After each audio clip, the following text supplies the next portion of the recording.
Aqui no gráfico semanal do Bitcoin, a gente pode perceber que aquela estrutura de fundo duplo ascendente que a gente vinha fazendo na parte aqui de cima, seguindo essa linha rosada, a gente perdeu, só que de certa forma a gente ainda pode observar uma formação de fundo duplo, que já seria bullish por si só. Além disso, a gente tem aqui o RSI respeitando os níveis aqui dessa média móvel, encontrando um suporte, mesmo que a gente não tenha tocado, a gente respeitou esse nível de suporte apontando para cima.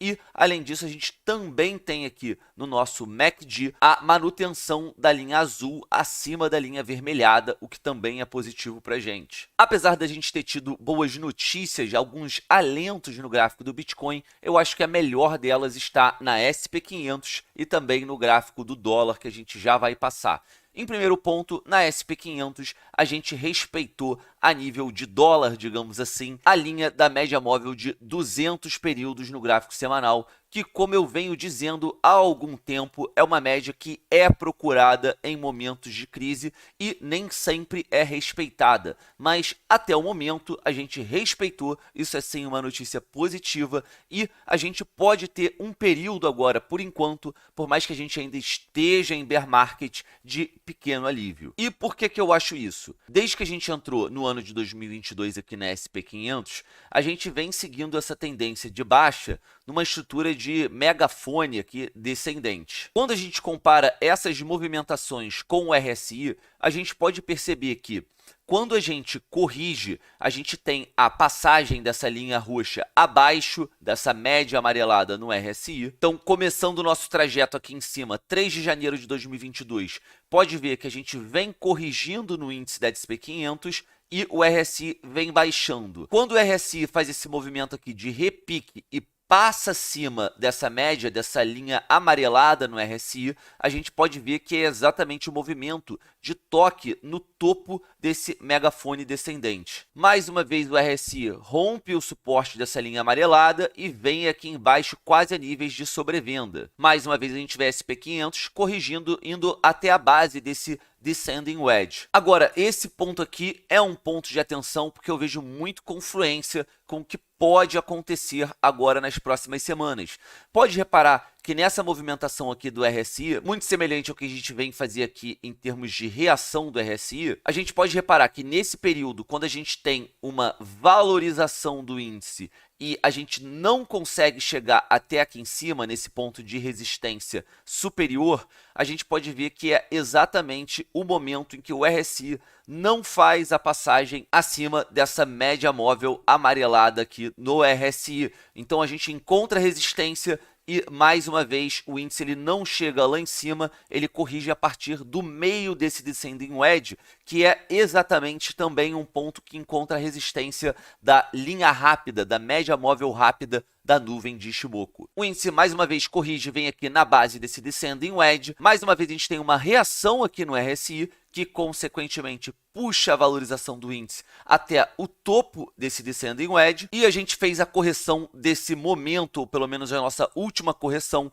passando abaixo dessa linha amarelada, mais uma vez, aqui no nosso RSI semanal. Então, o que eu acredito que a gente possa ter como dois cenários mais prováveis, visto que a gente também observa no gráfico do DXY a perda de força momentânea no dólar. Então, dois cenários que eu acho prováveis é que a gente tenha, pelo menos por enquanto, um alívio aqui, um movimento de valorização na SP500. E aí, caso a gente encontre resistência não só aqui no RSI, mas também na linha de média móvel rápida da Ishimoku, a gente pode ter um movimento muito semelhante com a gente teve aqui em meados do final de maio e início de junho, que o movimento de valorização não chegou ao topo desse Descending Wedge, a gente chegou aqui no meio e já corrigiu mais uma vez. Então, basicamente, a gente pode chegar próximo aqui da média móvel rápida e, mais uma vez, ter um movimento de correção, dando continuidade a essa tendência que não foi quebrada. Uma visão um pouco mais otimista é semelhante ao que aconteceu aqui em junho, final de junho,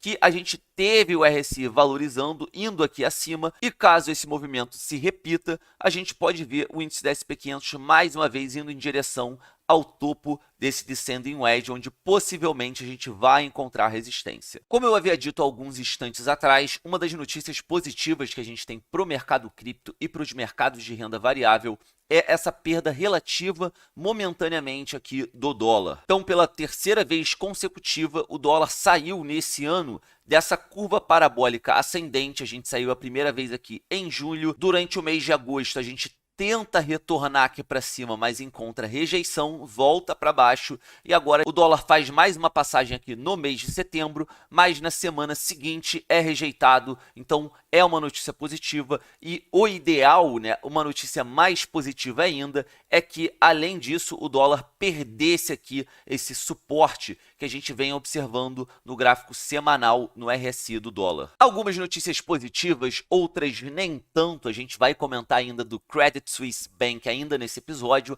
só que, na minha opinião, a mentalidade que hoje eu me prendo particularmente, e eu vejo cada vez mais pessoas de poder e instituições olhando para o Bitcoin dessa forma, é essa lógica que, se você tivesse $1 milhão em seu banco desde 2015, paradinho lá no banco, o poder de compra hoje em dólar seria de $700 mil, uma perda de $300 mil somente em uma das economias mais fortes do mundo ainda hoje. A lira turca já cairia para $140 mil o poder de compra desse 1 milhão. Libra libanesa, $40 mil. Peso argentino, pasmem, $30 mil. E o bolívar venezuelano, brincadeira, $2 é quase inacreditável. Em comparação, o Bitcoin você teria $61 milhões.